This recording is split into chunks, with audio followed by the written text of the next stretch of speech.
Hoje a gente tá aqui pra falar com o dublador do Leon, do Resident Evil Requiem, e o diretor de dublagem, tanto desse quanto de diversos outros jogos de videogame também. E a gente vai ver tudo isso aqui, vamos conversar hoje. Eu tô aqui com o Cross, tudo bem? E aí, meu amigo? É isso aí. Cara, tô feliz, hein? Pensa num cara que é fã. E ó, eu falei pra ele já aqui, eu tô com a voz dele aqui, e eu falei 60 horas, só que é mais, tá? Eu tô com a voz desse cara desde o 4 Remake na minha cabeça. Verdade. E vou falar, hein? Que prazer, que voz, hein? Ficaria mais uns 100 anos. Exato. Tá bom? E galera, é um prazer receber aqui Felipe Grinan, que é o dublador do Leon, e o Marco Nepomuceno, diretor do jogo. Sejam bem-vindos, muito obrigado por ter vindo aí. Obrigado, é um prazer estar aqui, muito obrigado pelo convite. Caramba, a voz Não, é tá sinistra, imponente, eu falei, cara, é animal. É uma voz. E aí, assim, você falou pra mim, né, eu acho que a maior experiência que você teve em dublar jogo foi agora com Resident Evil 4, esse aqui. Como é que é? Só pra gente ter uma noção do quanto que vocês são desse mundo de videogame ou nada. Cara, eu não sou nada. Tá.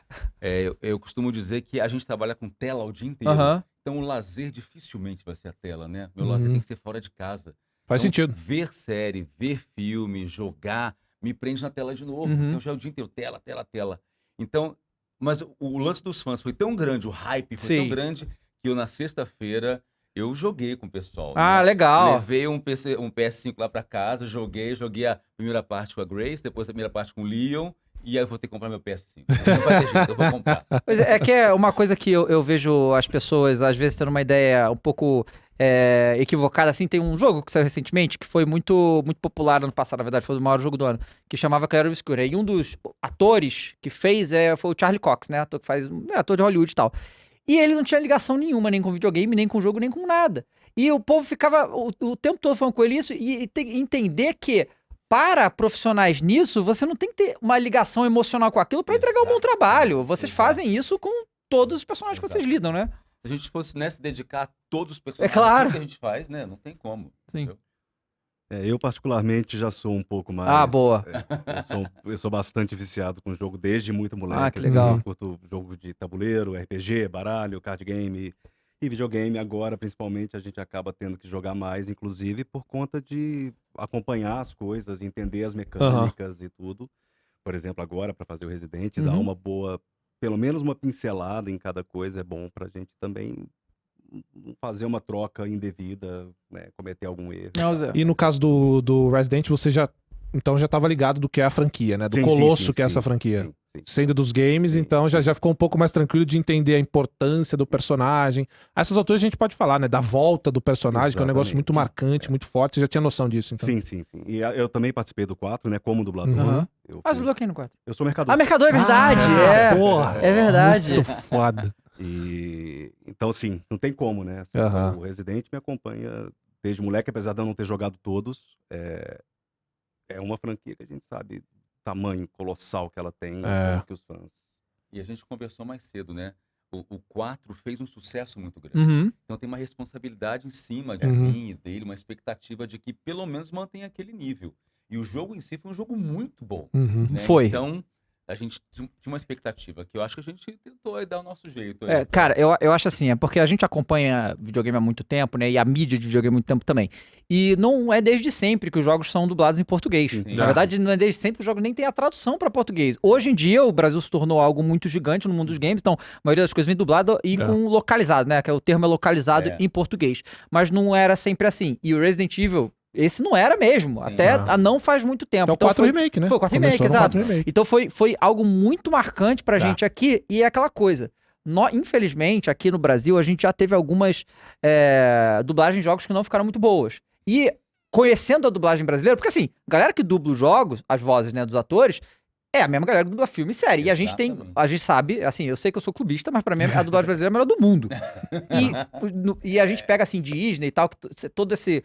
que tem todas essas coisas muito importantes, a gente sabe o nível de qualidade. Então, fala, pô, por que o dublador no filme é bom, no jogo ficou ruim, né? E aí a gente, obviamente, pegando mais informações, sabe que às vezes os caras não deram muito pouco tempo pra fazer, o medo de vazamento faz os diretores não terem nenhum recurso pra dizer o que tá acontecendo pro dublador. E às vezes é um ponto também que não são dubladores. Então, por exemplo, não é? Nós tivemos aí alguns casos, por exemplo, era uma cantora e um cantor que fizeram uma dublagem, aí ficou Exatamente. ruim, e aí a galera, pô, ficou ruim. Sim, porque não são dubladores, né? Uhum. Então é basicamente por isso.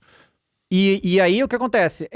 Eu queria justamente que vocês falassem como é que foi essa coisa. Porque a dublagem no Resident Evil Requiem eu achei incrível. Também. Infelizmente a gente não conseguiu trazer o dublador da Grace aqui hoje, porque seria fantástico. Porque eu joguei também em inglês pra comparar, né? Porque eu acho normalmente, aí a dublagem. A nossa é muito melhor. Não, eu acho muito melhor, mas nem é isso. É que eu acho a dublagem americana eu não curto muito, tá? Em geral, certo? Mas nessa tá muito boa.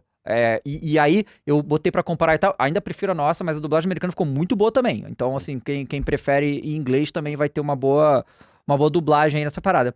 Eu queria saber justamente isso de vocês, essa relação com a Capcom, com a empresa japonesa. A gente sabe que tem todas essas questões, mas a gente tem os times brasileiros também. Como é que foi isso? Porque a dublagem tá realmente muito boa, não só das falas, e eu queria também, depois que você entrasse em outro aspecto, eu vou perguntar, mas como foi o tempo que vocês tiveram pra fazer, o que vocês tiveram pra trabalhar, como é que foi essa dublagem do Requiem? Bom, igual você falou, o tempo é uma coisa que ajuda a gente muito e o acesso ao material. Puxa um pouquinho só, porque o nosso mic, eu não sei, tá de boa aí, pelo amor de Deus, eu não quero. Vocês são só pra. Não, porque mas- às vezes o nosso mic não pega. A voz de vocês é indispensável aqui, pelo amor de Deus. O tempo é uma coisa que conta muito. Aham. Agora, o material chegar até a gente sem uma grande preocupação, claro, vai ser. Você tem essa preocupação de não vazar. A gente teve esse problema do vazamento, né? Inclusive. Eu acho que a gente teve um acesso a um bom material. E a gente teve tempo também eu tive a oportunidade de fazer o review do script, né? De analisar o script antes, adaptar. E a gente teve uma pessoa da Capcom acompanhando. E isso faz toda a diferença pra gente, mesmo assim. A gente começou, acho que em agosto do ano passado. Agosto, Deu bastante tempo, né? Ficamos Legal. agosto e setembro inteiro trabalhando em cima dos áudios. E aí tem várias coisas que entram. O tempo de realmente a gente poder fazer uma pesquisa. É isso. Não adianta eu querer dublar o Requiem sem passar pela história, pelo menos, dos que tem o Leon. Não Sim. tem o que fazer, né? Você tem que ter esse cuidado de entender o tempo passando e ter essas referências do que a gente sabe que acontece no jogo. Então, a gente teve um tempo bem legal, uma pessoa acompanhando, que ia dando esse suporte pra gente conferir o que tá legal, o que não tá, as mudanças, e é isso. Na dublagem, a gente tem vários tipos de produtos, né? Realities, né? Novela mexicana, novela turca, tem de tudo. E às vezes é atochado o negócio. Rápido, rápido. Fábrica de salsicha. Completamente diferente como foi o processo aqui. A gente tem tempo mesmo, assim, para fazer a fala, ouvir a fala, repete, não é bom, vamos tentar de novo. E o Marco tinha um cuidado muito grande com isso. E o dublador sente quando o diretor tá junto, sabe do que tá falando, ou é um cara que tá ali só ocupando um lugar. Então você vai na dele, não, o Leon tá mais pesado, pesa essa voz e tal. Então você vai se entregando e tenta de novo, ainda não é isso, vai no detalhe. Quando você vê pronto, fala, nossa, valeu a pena. E a gente teve tempo de verdade, assim, o resultado, a diferença é nítida, Uhum. nesses E- produtos quaisquer.